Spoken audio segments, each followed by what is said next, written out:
എല്ലാവർക്കും വിനീത നമസ്കാരം. ശ്രീമദ് ഭാഗവതം ഏകാദശ സ്കന്ധം അധ്യായം 4 ഇന്ന് ആരംഭിക്കുന്നു. നിമി മഹാരാജാവിന്റെ 7ാമത്തെ ചോദ്യത്തിന് ദ്രുമിളൻ എന്ന യോഗീശ്വരൻ മറുപടി പറയാണ്. ഈ അധ്യായത്തില് രാജാവ് 7ാമത്തെ ചോദ്യം ഇതാണ് ചോദിച്ചത്: നിർഗുണ ബ്രഹ്മത്തെ പൂജിക്കാൻ സാധ്യമല്ലാത്തതിനാൽ പൂജാ സൗകര്യത്തിനായിട്ട് അവതാരമൂർത്തികളെ പറഞ്ഞു തരണേ എന്ന് പറയുന്നു മഹാരാജാവ്. തിരുമിളൻ എന്ന യോഗീശ്വരൻ ഇതിന് മറുപടിയായിട്ട് ഭഗവാന്റെ കുറെ അവതാരങ്ങളെ വർണ്ണിച്ചു. നരനാരായണന്മാരുടെ ജ്ഞാന വൈരാഗ്യാദി ഗുണങ്ങളെ വിസ്തരിച്ച് പറഞ്ഞു കൊടുത്തു. പിന്നെ ത്രിമൂർത്തികളെയും ദശാവതാരങ്ങളെയും പൂജാ സൗകര്യത്തിനായിട്ട് വർണ്ണിച്ചു കൊടുക്കണം. അഥ ശ്രീമദ് ഭാഗവത ഏകാദശ സ്കന്ധ ചതുർത്ഥോധ്യായ. ഓം നമോ ഭഗവതേ വാസുദേവായ. കൃഷ്ണായ വാസുദേവായ ഹരയേ പരമാത്മനെ പ്രണതക്ലേശനാശായ ഗോവിന്ദായ നമോ നമഃ. കോമളം കൂജയൻ വേണും ശ്യാമളോയം കുമാരക. വേദവേദ്യം പരം ബ്രഹ്മ ഭാസതാം പുരതോ മമ. യോന്ത പ്രവിശ്യ മമ വാചമിമാം പ്രസുപ്താം സഞ്ജീവയത്യഖിലശക്തിധരസ്വധാംന. അന്യാംശ്ച ഹസ്തചരണശ്രവണത്വഗാദീൻ പ്രാണാൻ നമോ ഭഗവതേ പുരുഷായ തുഭ്യം. നാരായണം നമസ്കൃത്യ നരം ചൈവ നരോത്തമം ദേവീം സരസ്വതീം വ്യാസം തതോ ജയമുദീരയേത്. മൂകം കരോതി വാചാലം പങ്കും ലംഘയതേ ഗിരിം യത്കൃപാതമഹം വന്ദേ പരമാനന്ദ മാധവം. ഗംഗണപതയേ നമഃ. സംസരസ്വത്യേ നമഃ. ഗുരുഭ്യോ നമഃ. ഓം നമോ ഭഗവതേ വാസുദേവായ. ഓം നമോ ഭഗവതേ വാസുദേവായ. ഓം നമോ ഭഗവതേ വാസുദേവായ. ശ്രീരാജോവാച. യാനി യാനീഹ കർമാണി യൈര്യൈഃ സ്വച്ഛന്ദജന്മഭിഃ ചക്രേ കരോതി കർത്താവാ ഹരിസ്താനി ബ്രുവന്തുന. നിമി മഹാരാജാവ് പറഞ്ഞു, പൂജാക്രമം വിവരിക്കുമ്പോ ഇഷ്ടമൂർത്തിയെ പൂജിക്കണമെന്ന് പറഞ്ഞുല്ലോ. അപ്പോ മഹാവിഷ്ണുവിന്റെ അവതാര വിശേഷങ്ങൾ അറിയേണ്ടത് ആവശ്യമാണ്. അപ്പൊ സ്തോത്രങ്ങൾ കൊണ്ട് സ്തുതിക്കണം എന്ന് പറഞ്ഞതുകൊണ്ട് ചെയ്ത കർമ്മങ്ങളും ഗുണങ്ങളും അറിയണം. ഗുണകർമ്മജ്ഞാനം കൂടാതെ സ്തുതിക്കാൻ കഴിയില്ലല്ലോ. അതുകൊണ്ട് രാജാവ് അതിനെപ്പറ്റി ഇത് വിസ്തരിച്ച് പറഞ്ഞു തരണേ എന്ന് പറയണം. ഭഗവാന്റെ അവതാരം സ്വേച്ഛാനുസരണമാകുന്നതിനാൽ സാധാരണ ജീവികൾക്ക് ഉള്ളതുപോലെ അസ്വാതന്ത്ര്യമൊന്നുമില്ല. ഭഗവാന്റെ ഇച്ഛയ്ക്ക് അനുസരിച്ച് രൂപം സ്വീകരിക്കാനും ഉപേക്ഷിക്കാനും കഴിയും. ഒരു വേഷക്കാരൻ തന്റെ സ്വന്തം രൂപം മറക്കാതെ അന്യരൂപം അനുസരിച്ച് പ്രവൃത്തികൾ നടത്തുന്നത് പോലെ ഭഗവാൻ ഓരോ കാര്യങ്ങൾ നിർവഹിക്കാൻ ഓരോ രൂപങ്ങൾ ധരിക്കണം. അതുകൊണ്ട് എന്താ, ആ രൂപങ്ങളെല്ലാം സ്വച്ഛന്ദ രൂപങ്ങൾ തന്നെ. ഏതേത് രൂപങ്ങൾ കൊണ്ട് ഏതേത് കർമ്മങ്ങൾ ഭഗവാൻ ചെയ്തിട്ടുണ്ട്, എപ്പോ എന്ത് അവതാരം എടുത്തിരിക്കണത്, ഇപ്പോ എന്ത് അവതാരമാണ് ഭഗവാൻ എടുത്തിരിക്കുന്നത്, ഇനി മേലിൽ എന്തായിട്ടാണ് അവതരിക്കുക, ആ വക സംഗതികളൊക്കെ ദയവ് ചെയ്ത് ഞങ്ങളോട് ഉപദേശിച്ചു തരണേ എന്ന് പറയാണ് മഹാരാജാവ്. അപ്പൊ ദ്രുമിളൻ എന്ന യോഗീശ്വരനാണ് അതിന് മറുപടി പറയണത്. ദ്രുമിള ഉവാച.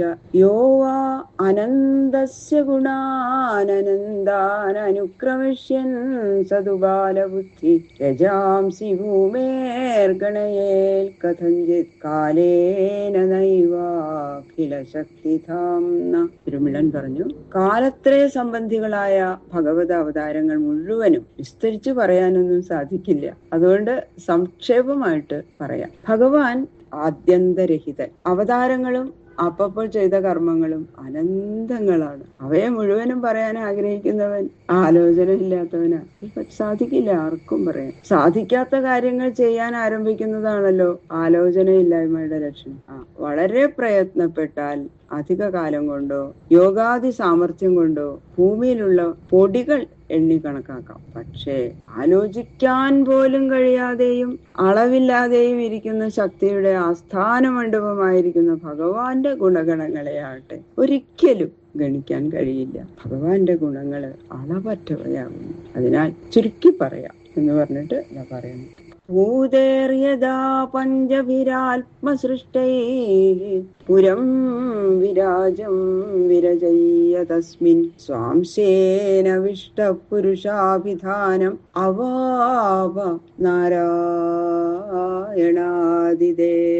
ഭഗവാൻ ആദിദേവൻ ശ്രീനാരായണൻ ആദ്യം തന്റെ മഹാശക്തിയെ പ്രകാശിപ്പിച്ചുകൊണ്ട് പഞ്ചഭൂതങ്ങളെ ഉണ്ടാക്കി. അവ കൊണ്ട് ബ്രഹ്മാണ്ടത്തെ നിർമ്മിച്ചു. എല്ലാറ്റിന്റെയും പരമകാരണമായിരിക്കുന്ന തന്നാൽ സൃഷ്ടിക്കപ്പെട്ട ബ്രഹ്മാണ്ടത്തെ പ്രവർത്തിപ്പിക്കാനും താൻ തന്നെ വേണം. ഒരു പുഴു തനിക്കിരിക്കാൻ ഒരു കൂടുണ്ടാക്കുന്നു. പണി കഴിഞ്ഞാൽ ആ പുഴു തന്നെ കൂടിനുള്ളിൽ ഇരുന്ന് തന്റെ സ്വരൂപം പുറത്തു കാണിക്കാതെ ഈ കൂടിനെയും വലിച്ചുകൊണ്ട് നടക്കും പോലെ ബ്രഹ്മാണ്ടത്തിൽ പ്രവേശിച്ച് അതിനെ കൊണ്ടു നടത്തുന്നവന് പുരുഷൻ എന്നു പേര്. വിവിധമായിരിക്കുന്ന രൂപത്തെ സ്വീകരിച്ചിരിക്കയാൽ വിരാട് പുരുഷൻ എന്ന് പറയപ്പെടുന്ന ഈ രൂപം തന്നെ ഒന്നാമത്തെ അവതാരം. ഏകരൂപനായിരിക്കുന്ന ഭഗവാൻ ഇപ്പോൾ സാധാരണ ദൃഷ്ടിക്ക് പല വിധമായിട്ട് കാണപ്പെടുന്നു. വിശേഷവിധിയിൽ പല പ്രകാരേണ പ്രകാശിക്കുന്നവൻ വിരാട് പുരുഷൻ. ഇപ്പോൾ പ്രപഞ്ചത്തെ, അതായത് ഈ ലോകത്തെ കാണാം. അതിന്റെ ഉള്ളിൽ അഭേദമായി വിളങ്ങുന്ന പരമചൈതന്യം മനസ്സിനും കൂടി വിഷയമല്ല. പ്രപഞ്ചത്തെ നമുക്ക് കാണാം, പക്ഷെ അതിന്റെ ഉള്ളില് വിളങ്ങുന്ന ആ പരമചൈതന്യം മനസ്സിനും കൂടി വിഷയമല്ല. എന്നാൽ ജഡമായ ലോകം ഈ ചൈതന്യ സംയോഗമില്ലാതെ സൃഷ്ടിക്കില്ല. അതിനാൽ ഉള്ളിൽ പ്രവേശിച്ചത് ഭഗവാൻ തന്നെയാണ്. അവിശേഷമായിരുന്ന നിലയിൽ നിന്ന് വിശേഷസ്ഥിതിയെ ഒന്നാമതായി പ്രാപിച്ച ആദ്യത്തെ അവതാരം പുരുഷാവതാരമാകുന്നു. ഇതുകൊണ്ട് ചൈതന്യ സ്വരൂപനായി ഭഗവാൻ തന്നെ സ്ഥിതി ചെയ്യുന്നു. ബ്രഹ്മാവ് മുതൽ പുൽക്കൊടി വരെയുള്ള സകലവും ഭഗവത് പ്രവേശത്താൽ വിളങ്ങുന്നു. ഭഗവാനിൽ കൂടി ബ്രഹ്മാണ്ടത്തെയും ബ്രഹ്മാണ്ടത്തിൽ കൂടി ഭഗവാനെയും അറിയാം. എല്ലാറ്റിനും ഉള്ളിൽ വിളങ്ങുന്നത് കൊണ്ട് അന്തര്യാമിയാകുന്നു ഭഗവാൻ. ബ്രഹ്മാണ്ടമാകുന്ന പുരത്തിൽ, ബ്രഹ്മാണ്ടമാകുന്ന ആ രാജധാനിയിൽ ശയിക്കുന്നത് കൊണ്ട് പുരുഷൻ എന്നും പറയുന്നുണ്ട്. അതാ ബ്രഹ്മാണ്ടമാകുന്ന പുരത്തില് ശയിക്കുന്നത് കൊണ്ട്, അതായത് പുരം എന്ന് പറഞ്ഞാൽ രാജധാനി. അപ്പൊ ബ്രഹ്മാണ്ടമാകുന്ന പുരത്തിൽ ശയിക്കുന്നത് കൊണ്ട് പുരുഷൻ എന്നും പറയുന്നുണ്ട്. നാമരൂപങ്ങൾക്ക് വിഷയമായി പറയപ്പെടാവുന്ന ഒന്നാമത്തെ അവതാരം ഇതുതന്നെയാണ്. യൽക്കായേഷ ഭുവനത്രയ സന്നിവേശോ യസ്യേന്ദ്രിയൈതനുകൃതാമുഭയേന്ദ്രിയാണി ജ്ഞാനം സ്വതഃ ശ്വസനതോ ബലമോജൈഃ സത്വാദിഭിസ്ഥിതിലയോദ്ഭവ ആദികർത്ത. ഈ അവതാരത്തിന്റെ ഗുണകർമ്മങ്ങളും സ്വരൂപവിശേഷവും 2 ശ്ലോകം കൊണ്ട് വിവരിക്കുകയാണ്. ഈ 3 ലോകവും നിലനിൽക്കുന്നത് ആ വിരാട് പുരുഷനിൽ ആകുന്നു. ലോകങ്ങളുടെ കർമ്മേന്ദ്രിയങ്ങളും ജ്ഞാനേന്ദ്രിയങ്ങളും ഉണ്ടായിരിക്കുന്നത് ആ വിരാട് പുരുഷന്റെ 2 വിധ ഇന്ദ്രിയങ്ങളിൽ നിന്ന് തന്നെ. ഇന്ദ്രിയങ്ങൾ ഉണ്ടെന്ന് പറഞ്ഞത് സമഷ്ടി ലോക സ്വരൂപത്തെ ആസ്വദിച്ചിട്ടാണ്. പരിച്ഛിന്ന പദാർത്ഥങ്ങളെ കണ്ടറിയുന്ന നമ്മുടെ ഇന്ദ്രിയങ്ങൾ പോലെയുള്ള ഇന്ദ്രിയങ്ങളുടെ അപേക്ഷ ഭഗവാന്റെ ജ്ഞാനത്തിനും ഉണ്ട് എന്ന് ധരിക്കരുത്. ഭഗവാന്റെ ജ്ഞാനം സ്വതസിദ്ധമാകുന്നു, ഇന്ദ്രിയങ്ങളെ അപേക്ഷിച്ചുണ്ടാകുന്നതല്ല. ഭഗവത് സ്വരൂപം തന്നെ ജ്ഞാനമാകുന്നു. യാതൊരു വിരാട് പുരുഷന്റെ പ്രാണനിൽ, അതായത് സമഷ്ടി പ്രാണനിൽ നിന്ന് ദേഹികൾക്ക് ദേഹശക്തിയും മനഃശക്തിയും വ്യാപാരവും ഉണ്ടാകുന്നു. രജോ ഗുണത്തെ അവലംബിച്ച് സൃഷ്ടിക്കുകയും സത്വഗുണത്തെ ആശ്രയിച്ച് രക്ഷിക്കുകയും തമോ ഗുണത്തെ ആശ്രയിച്ചിട്ട് സംഹരിക്കുകയും ചെയ്യുന്നു. അതുകൊണ്ട് ആ ഭഗവാൻ നിമിത്ത കാരണവും ഉപാദാന കാരണവും ആകുന്നു. ഇങ്ങനെ നിമിത്ത ഉപാദാന കാരണസ്വരൂപനായ ഭഗവാൻ ആദികർത്താവാകുന്നു.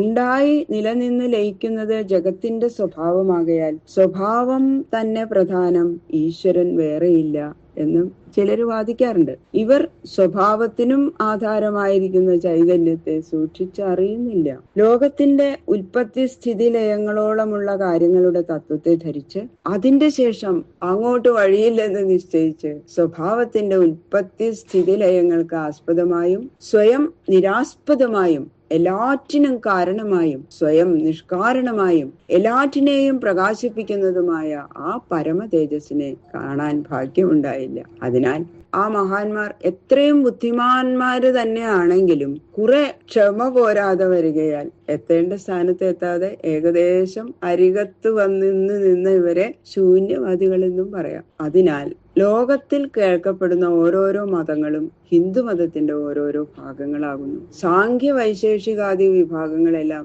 ഏതുവരെ എത്തിയോ അതുവരെ നിർദോഷങ്ങൾ തന്നെയാണ്. അതിനപ്പുറത്തേക്ക് കടക്കേണ്ടതായിട്ടുണ്ട്. ഇല്ലെന്ന് പറയുന്നത് അതാണ് അബദ്ധം. ഒരു വിഭാഗത്തെയും ദുഷിക്കാതെ അതിലുള്ള സാരം മാത്രം ധരിച്ചാൽ മതി നമ്മൾ. ബാക്കിയുള്ള ശ്ലോകങ്ങള് നാളെ നോക്കാം. സർവത്ര ഗോവിന്ദ നാമ സങ്കീർത്തനം ഗോവിന്ദ ഗോവിന്ദ.